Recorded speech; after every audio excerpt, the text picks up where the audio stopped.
It is now my pleasure to invite our keynote speaker, Mr. Nahian Rahman Rochi, Executive Member and Head of Business Development of Bangladesh Investment Development Authority. Mr. Rochi has played instrumental role in shaping the next chapter of Bangladesh's investment landscape. Please join me in welcoming Mr. Rochi to the stage. Konnichiwa. I must admit that I am having a full-on Japan day today. I started my morning speaking to my friends from JICA and JETRO in our office today. I can see Murahashi-san. And I'm also ending the day talking in front of a Japanese crowd. So first of all, if you find me bowing too much today, or my slides are unusually neat, then just assume that I am taken over by Japan for the day. Having said that, thanks a lot for inviting me to this program.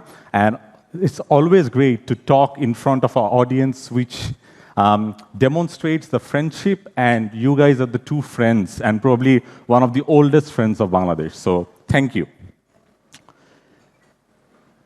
Usually, whenever I have done these presentations in the recent past, I always start or try to sell a compelling business case of Bangladesh. Why you should invest in Bangladesh, what are the strengths, and what are the returns you get. But I realized that for today, probably I do not need to do that. Japan already has believed in the promise and potential of Bangladesh even before the entire world caught up. Japan was one of the first countries to take risks when no one else did. And that risk actually converted into JVs, partnerships, investments, and you can name it. So actually, I thought that today I'll stand here and not give you a re-download on promise. Rather, I'll try and tell you about the real progress that we are making so that you firmly believe that the promise that you invested behind is actually taking now real shape, slowly and measurably. Japanese businesses' interest in Bangladesh have always been very high. As you can see, in one of the recent surveys done by JETRO, almost 58% of the businesses want to invest in Bangladesh in the next 1 to 2 years. More than half of Japanese companies have increased their manufacturing investment or manufacturing expansion have been done post-pandemic. This year in 2025, almost 37 percentage points of companies believe that the business confidence or the business environment is going to improve. And almost 67% of the companies from Japan want to increase their presence in this market because of the local demand and the consumer market. So as you can see, all signals are green. But the other reason why I'm always very grateful to my Japanese friends is they have been always very clear about the things that they want us to improve. These were the red flags that was given to us last year. The key 7 challenges that Japanese businesses face in our country. As you can see, they range from bureaucratic system, complicated tax structure, financing issues, corruption, and you can name it. And then I realized, again, talking to a few of my Japanese investors in the last few days, that they don't know what's happening. Have we actually done anything in these 7 areas that was highlighted to us? In the last 10 to 12 months, since this interim government took over, one thing we tried to establish was transparency. We always wanted to be very clear in front of our investors on the progress that we are making. And we always are very transparent in showing the report card. So this, as you can see on the slide, is basically the report card on the progress that we have been able to make in those 7 areas. I would say probably it's more skewed towards being positive, but there are also a few red areas. For example, corruption, it's not going to be solved in 12 months. That's a long, deep, endemic problem that requires more time. So I decided today what I'll do is, I'll give you a download on each of these areas in very short summary, just so that you understand that the money that you have put in is actually in safe hands. So let's start with the first one, reviewing the complex tax systems. And a lot has been done in this area. I'll highlight a very few examples. So let's start with the first one. The most frequent complaint that I've heard regarding tax is the delay and the time it requires to clear goods because of HS codes and the arbitrary management of the HS code system. Very recently, NBR actually issued an order saying that as long as the first 4 digits of your HS code is right, you can clear your goods. And for any minimal differences that you have in the rest of the HS codes, you can do a post facto clearance within 30 days. And you can just clear your goods outright. That's a massive shift from where we were, reducing the entire delay and the backlog we have with clearances because of HS codes. The second one is with bond license. An average bond license used to take 9 to 12 months. Imagine you are a partial exporter and you have to go through that entire process. Very recently, NBR issued another order saying that if you are a partial exporter, you actually don't need bond license anymore. You just need your banking partner, the likes of HSBC, to give you a bank guarantee, and you can just go ahead. The other two, I hope and believe that you already know by now. We have started the green channel and we have started the national single window. As of today, there are 19 agencies I hear that have been integrated into the system. So clearly, there is progress, but there is a lot more that needs to be done. And slowly but surely, there are some interventions that are being made in this area. The next one, of course, is a common problem across countries, be it a developed or an emerging market, the bureaucratic system. The sheer red tape that is prevalent in the overall bureaucratic structure makes it very difficult for investors to get through and to basically get their business case approved. To manage that bureaucracy, what we have done is we have created an interministerial coordination committee led by a very senior minister who basically, at the presence of all the relevant institutions and agencies related to investment, can take decisions right there at that interministerial committee, which reduces a lot of the hassles otherwise which you had to face in the previous times. Besides that, for the first time, similar to a private sector model, we have created a relationship manager team in the government, taking resources from the private sector, whose key job will be able to push through the system your problems that you are facing. If you are facing any problems, you don't have to move from agency to agency. We are going to take care of you. And with the same concept in mind, we have also now co-located all government agencies within one umbrella. I kid you not when I say that there is a NBR team in our office. There is a Bangladesh Bank team in our office. Similarly, there is also a Ministry of Environment team that sits in the same building. So no longer do you have to go from agency to agency. You can get all your services in one single point. My personal favorite is this work permit and security clearance issuance. 14 days back, 1st of October, we launched this online platform where if you submit your application for security clearance, A, it gets tracked, B, there is a SLA, and C, that which is traceable. Previously, once a foreigner came into the country, the entire process was done manually, and you had no idea where your application is, how long it is going to take, or when you are going to get that approved. From now onwards, you can get full visibility of it online, and there is a clear instruction that if there is no appropriate response within 3 weeks of you submitting your application, then that means that it's going to get approved.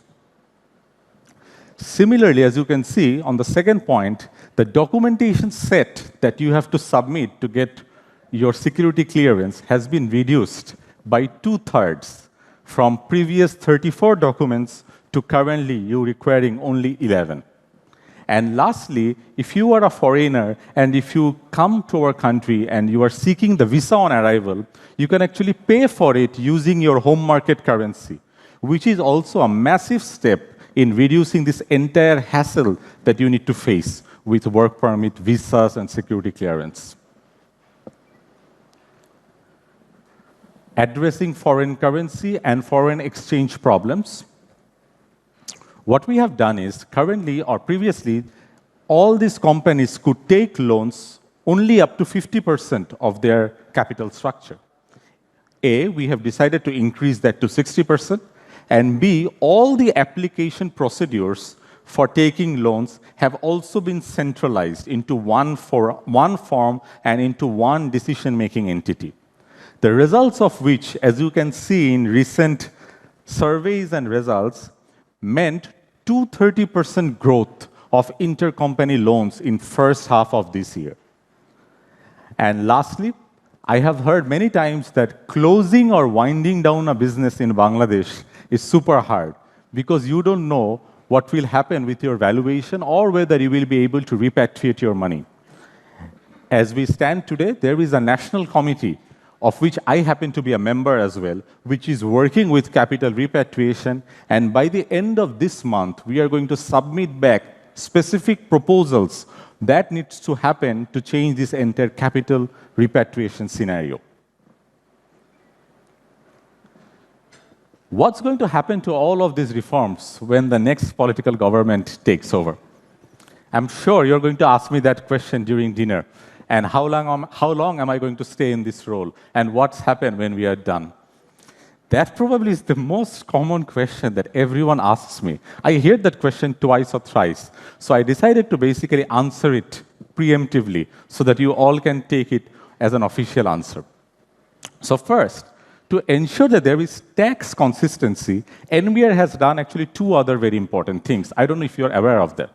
The first one, from this fiscal year, NBR cannot arbitrarily change anything to do with tax or revenue unless there is an approval from the parliament. That's by official order.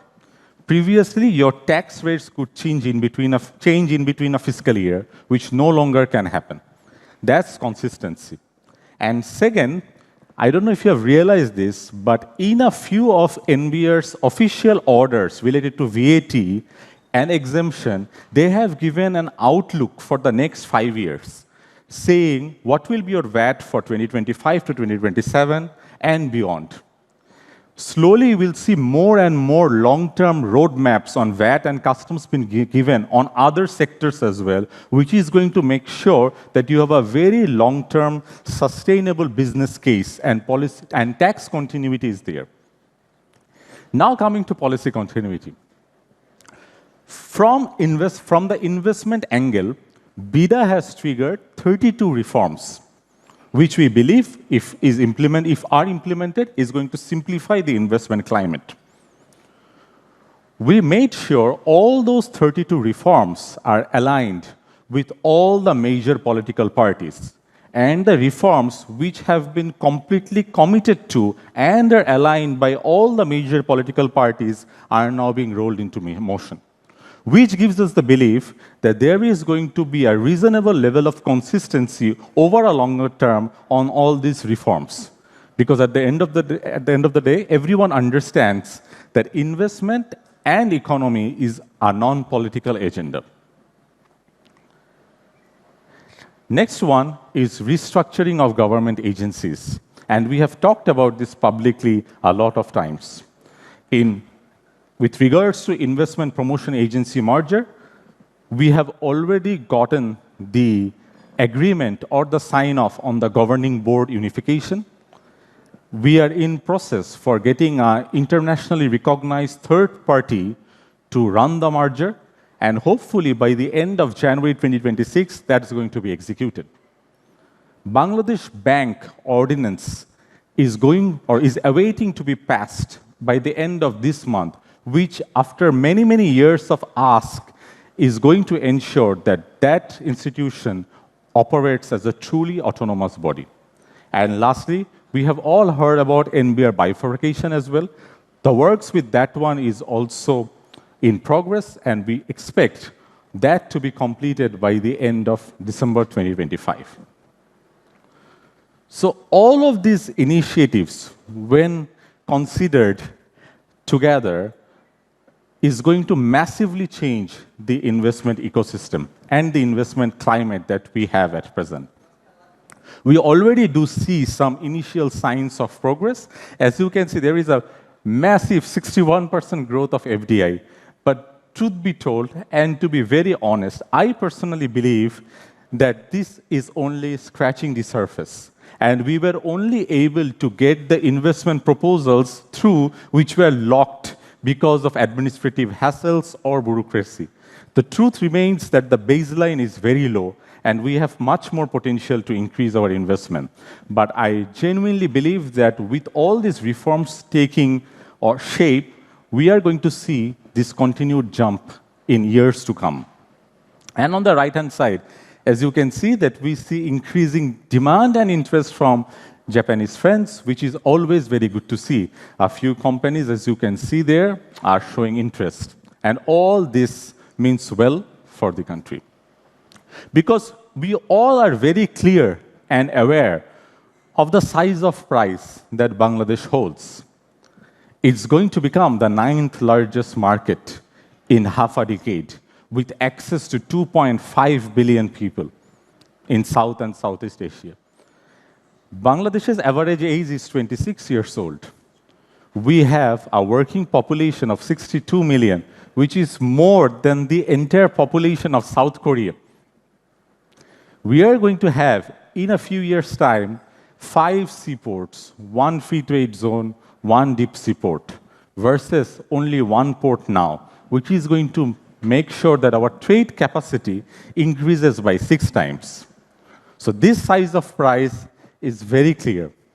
What we believe is if we can just set the right direction of travel, the journey becomes much more smoother and much more faster, and we will be able to reach that size of prize in a much faster time. Funnily enough, 1 year back from now, I was sitting beside a small lake in Kyoto, Japan, when I received this call if I want to come back and contribute to this journey. I was a firm believer of this potential of Bangladesh back then. And 1 year from then, standing now, I still am a firm believer, even more than I was a year back, looking at all these reforms and the work that we have been able to do. But let's get one thing straight. As I mentioned at the very beginning, it's going to take time, because my Japanese friends very well know that sakura, just like our reforms, doesn't bloom overnight. It takes care, it takes sunlight, and it takes the collective endorsement of everyone. But once it is fully bloomed, it is a sight to behold, and it is going to mark the entire fabric of a nation which is very different and which is always looking ahead.